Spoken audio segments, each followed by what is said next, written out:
Vangelo del giorno. Gesù ci insegna a pregare. In quel tempo Gesù disse ai suoi discepoli: pregando, non sprecate parole come i pagani. Essi credono di venire ascoltati a forza di parole. Non siate dunque come loro, perché il Padre vostro sa di quali cose avete bisogno ancora prima che gliele chiediate.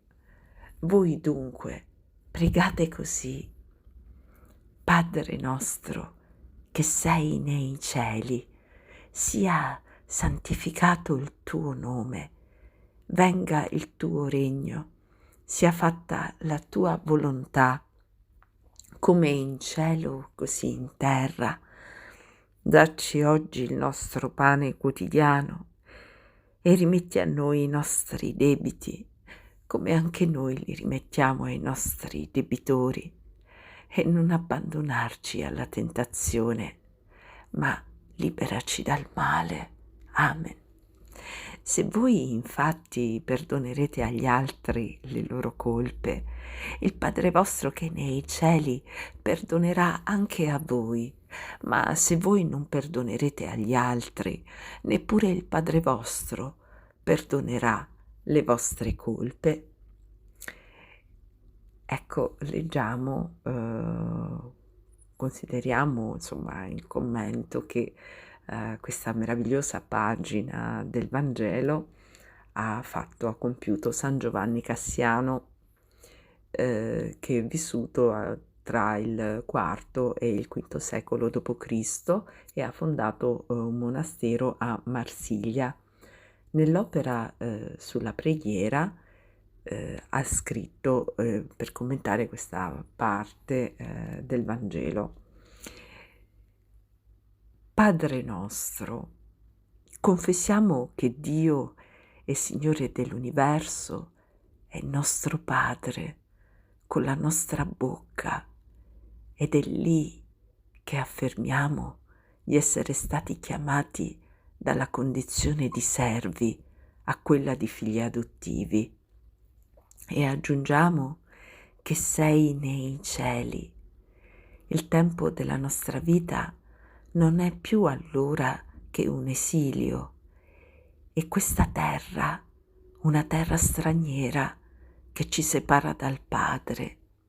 Fuggiamola e affrettiamoci con tutto l'ardore del desiderio verso la regione dove proclamiamo che sta il Padre, pervenuti alla dignità di figli di Dio.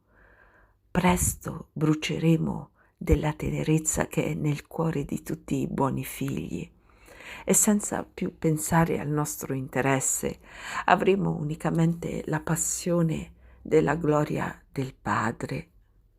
Gli diremo: sia santificato il tuo nome, a testimonianza che la sua gloria è il nostro desiderio e la nostra gioia, a imitazione di colui che ha detto: chi parla da se stesso cerca la propria gloria, ma chi cerca la gloria di colui che l'ha mandato è veritiero, e in lui non c'è ingiustizia.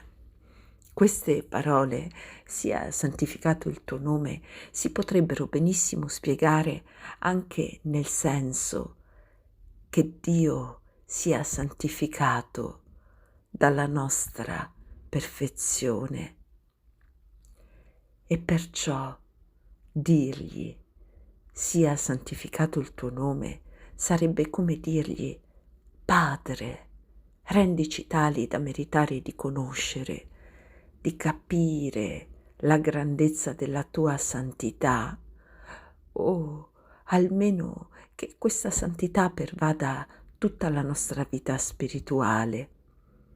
È ciò che si compie in noi quando gli uomini vedono le nostre opere buone e glorificano il Padre che sta nei cieli.